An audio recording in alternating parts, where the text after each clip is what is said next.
أبلغكم رسالات ربي وأنا لكم ناصح أمين. Rasul tentang rububiyah Allah Subhanahu wa taala. Semua nabi-nabi menyampaikan tentang masalah itu. Apa yang kita sampaikan tadi, Allah pencipta, Allah pemilik, Allah pengawas, penyiap asopan, pemusnah, itu semua nabi-nabi sampaikan. Saya ini cuma penyambung lidah saja, menyampaikan apa yang nabi-nabi yang memang diutus oleh Allah Subhanahu wa taala untuk sampaikan. Informasi dari para nabi dan rasul tentang rububiyah Allah Subhanahu wa taala, kesaksian mereka secara pribadi dan pengakuan mereka tentangnya. Sebagai contoh, Nabi Adam alaihissalam di dalam doanya mengucapkan surah Al-A'raf ayat 23. Doanya make Rabbana. Rabbana, kata-kata Rabb ya.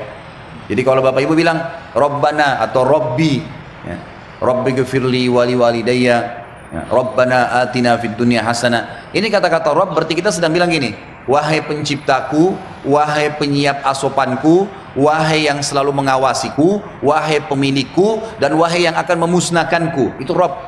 Jadi kita ngucapin itu sebenarnya gitu. Itu maknanya.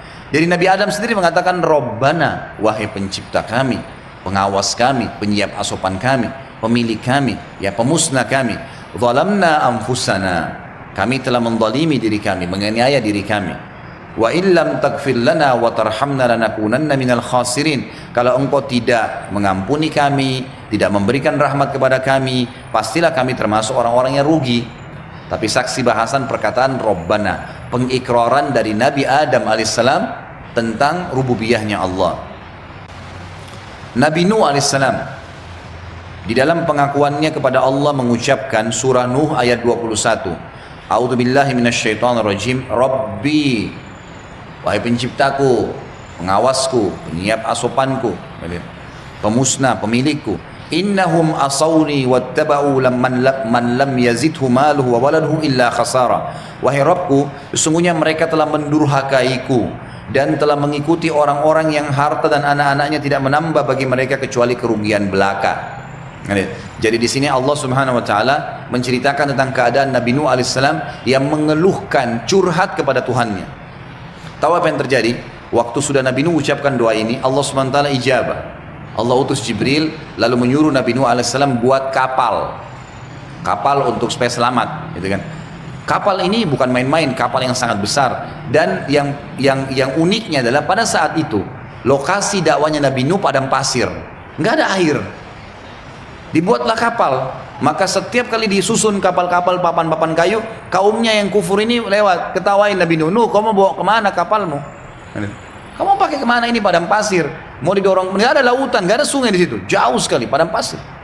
Kalaupun ini mau diseret kemana sebesar ini?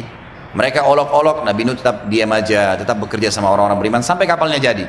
Setelah kapalnya jadi, tahu apa yang dilakukan oleh orang-orang kafir itu? Mereka sepakat semua menghina Nabi Nuh alaihissalam dengan niat begitu. Mereka buang air besar, buang air kecil di kapal Nabi Nuh. Semua datang, setiap mau buang air besar di kapal Nabi Nuh, buang air kecil, sampai kapal Nabi Nuh penuh dengan kotoran, gitu kan. Apa yang terjadi? Lihat, kalau sudah campur tangan ilah, Tuhan lain, semua manusia bisa mengatur tipu daya, bisa memanipulasi data, bisa menzalimi orang lain, bisa menunjukkan kesombongan, tapi tetap ujungnya akan ada campur ilah. Nggak ada orang sombong akhirnya nggak dihukum sama Allah, nggak ada. Nggak ada orang yang mengambil haknya orang lain kecuali Allah juga kasih dia balasan terhadap buatannya. Makan harta haram, Allah kasih penyakit yang berat, gitu kan, yang dia akan bayar lebih berat daripada apa yang sudah dia curi. Allah Subhanahu wa taala pada saat itu memberikan penyakit kulit yang subhanallah hanya kena orang-orang kafir saja. Orang beriman nggak kena. Penyakit kulit mereka itu keluar bisul-bisul yang ngeluarin nanang, ngeluarin darah. Orang beriman nggak kena, cuma orang-orang kafir saja. Semua satu negeri itu kena. Allah biarkan mereka ikhtiar, mereka berobat, mereka ke dukun, macam-macam mereka lakukan, tidak bisa sembuh. Dan ini bayi pun baru lahir langsung kena penyakit itu, semua. Tapi orang beriman enggak. Tahu bagaimana campur tangan ilah, Bapak Ibu sekalian? Salah seorang dari warga itu setelah setahun atau 2 tahun mereka berusaha berobat tidak sembuh-sembuh. Satu orang pergi, mereka masih buang air besar, buang air kecil di kapal Nabi Nuh nih. Ada satu orang datang kapal Nabi Nuh, pada saat buang air besar kepleset jatuh di kotoran mereka sendiri. Begitu dia keluar dari kotorannya, sembuh penyakitnya. Nggak ada penyakit kulitnya lagi, sembuh semua. Waktu dia pulang kulitnya bersih, dia pulang, kaumnya bilang, kau berobat di mana?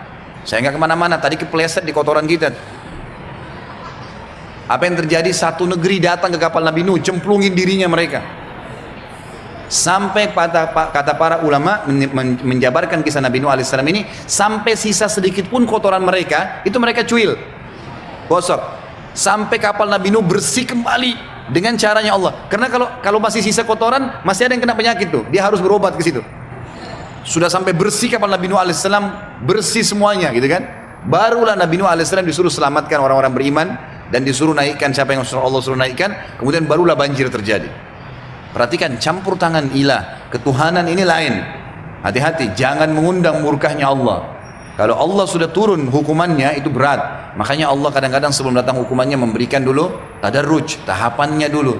Sebelum tsunami ada banjir kecil, sebelum gempa besar ada gempa kecil, sebelum dikenain penyakit berat sering dikasih penyakit tuh tiap bulan, penyakit ini supaya sadar nih. Tetap aja ada masalahnya, sekalian dikasih penyakit yang berat sama Allah, nggak bisa sembuh sekalian, gitu kan? Seperti itu. Jadi harusnya faham ya masalah ini. Nabi Nuh alaihissalam yakin dengan Allah, lalu dia berdoa, ya Allah, ini orang-orang ini 950 tahun saya dakwain nggak mau beriman, anak-anaknya semua nggak mau ya Allah. Allah ijabah, buat kapal dan seterusnya seperti kita tadi saya sampaikan. Tapi saksi bahasan Nabi Nuh menggunakan kalimat Robbi, wahai Tuhanku, penciptaku, penyiap asopanku, dan seterusnya tadi sudah saya terjemahkan maknanya ya. Maka Allah SWT ijabah. Boleh juga mengucapkan dalam ayat yang lain, masih kisah Nabi Nuh, Asy-Syu'ara 117-118.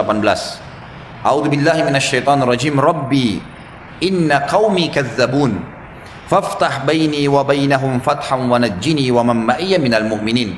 Wahai Rabbku, penciptaku, penyiap asopanku, semua kebutuhanku, yang mengawasiku, yang memilikiku, yang akan memusnahkanku, sesungguhnya kaumku telah mendustakan aku.